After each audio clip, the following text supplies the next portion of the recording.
Bonjour à tous, moi c'est Lauriane Blanc, je suis écrivaine et beatmaker, j'ai 37 ans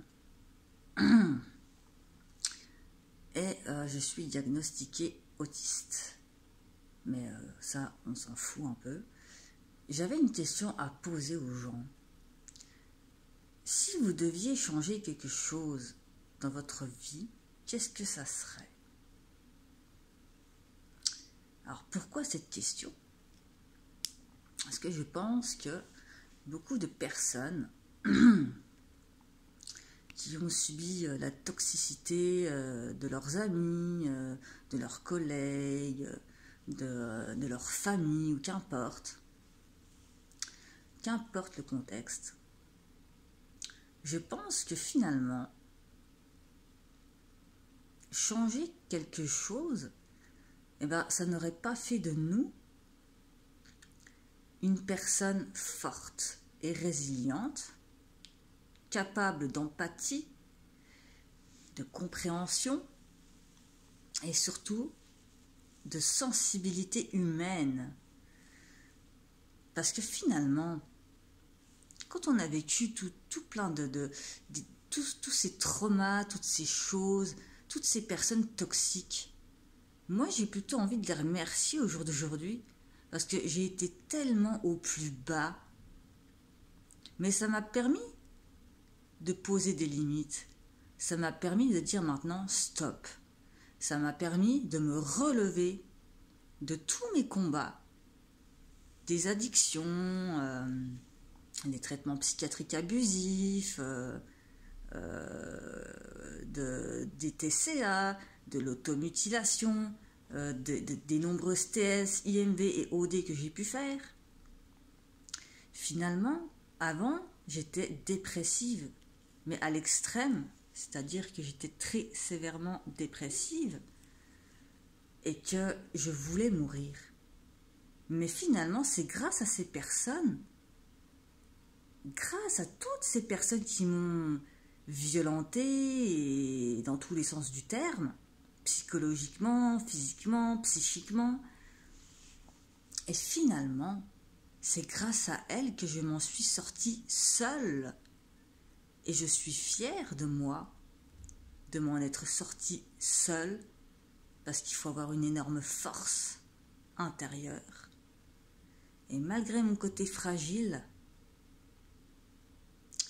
eh ben, j'ai une très grande force. Et une grande résilience. Et ça, quand vous êtes entouré de personnes toxiques, ou que vous avez été entouré de personnes toxiques, ah bah c'est la chose qui les dégoûte le plus, bien évidemment, de vous voir vous en sortir. Voilà, en finalité, moi je me dis, toute cette merde que j'ai pu vivre, tous ces combats que j'ai dû... Enfin, voilà, tous ces combats que j'ai pu faire et lesquels j'en suis sortie vainqueur, et bien finalement, je me dis que si tout ça ne m'était pas arrivé, je serais peut-être une personne pas très intelligente, irréfléchie et même stupide. Enfin voilà, en fait, parce que la vie m'a enseigné. Elle m'a tellement enseigné, et comme je dis bien souvent, le degré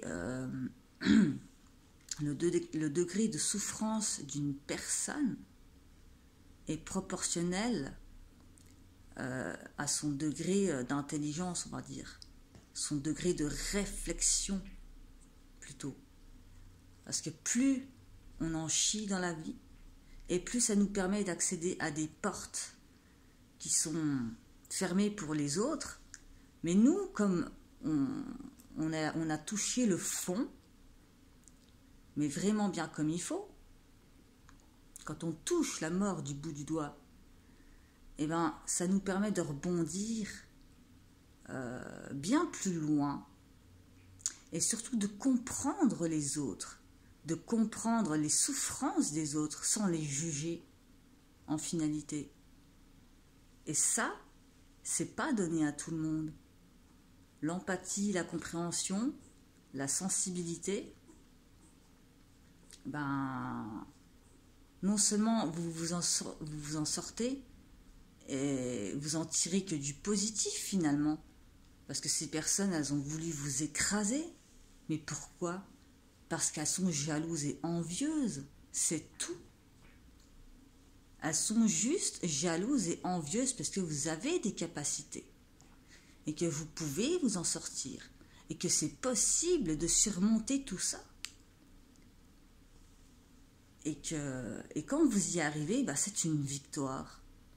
Une victoire de se dire, oh la vache, en fait, j'étais dans les addictions, j'étais dans l'alcool, j'étais dans le noir, je ne voyais que du noir. J'étais dans le négatif et je me disais, oh, putain, en fait, tout ce que je fais, c'est en vain. Tout ce que je peux faire, c'est en vain. Tous mes efforts que je peux fournir, c'est vain. Et bien en fait, non. Ça finit toujours par payer. Toujours. Il faut juste être patient. Et le bon moment se présente. Et là, il faut le saisir. Et voilà, en finalité, c'est tout ce que j'ai à dire. Parce qu'une vie, finalement, dans la vie, c'est le mal qui nous enseigne le bien. Et quand on s'en sort de ce mal, eh ben, on ne peut qu'aller vers le bien sans reproduire le schéma ou les schémas toxiques qu'on a pu subir. Et voilà, finalement, les expériences nous apprennent et nous rendent meilleurs. Et moi, aujourd'hui, je me sens libre, libérée, et je peux enfin souffler. Et je peux même aller jusqu'à dire que je suis morte. Mon ancien moi est mort. Mon ancien moi est mort. Et là, ben, c'est un nouveau moi. Et généralement, les personnes toxiques que vous avez pu côtoyer, elles croient que vous êtes toujours dans leur... vous savez, elles vous remettent toujours dans ce rôle de petits jouets, petites victimes. Ils croient que vous ne changez pas, que vous évoluez pas. Eh ben, sachez qu'ils se trompent, en fait. Et ça, bah, vous devriez être fiers de vous. Parce que toutes les personnes qu'on est à avoir eu affaire à des personnes toxiques, on n'en serait pas là, au jour d'aujourd'hui, à se dire, voilà, je m'en suis sortie, ou je suis en train de me rétablir. Et ça, c'est très important, parce que ça vous apprend à ne plus reproduire les mêmes erreurs en vous épuisant, en voulant aider et en vous épuisant avec des personnes qui ont des débats stériles, qui sont dans les incohérences, dans le gaslighting et tout ce genre de choses. Des personnes qui veulent vous détruire, vous pourrir. Et finalement, vous vous rendez compte que vous êtes épuisé à essayer de vous faire reconnaître quelque part par vos ressentis. Mais en fait, ces personnes-là n'en avaient rien à foutre. Et maintenant que vous êtes centré sur vous, pensez à tous ces combats par lesquels vous êtes passés. Et soyez-en fiers. Soyez fiers de vous et de qui vous êtes. Et faites votre vie. Et toutes les personnes toxiques, dégagez-les de votre vie. Parce qu'elles n'en valent pas la peine. Tout simplement. Alors laissez-les derrière vous. Et vous, avancez pour vous. Voilà. Merci de votre attention.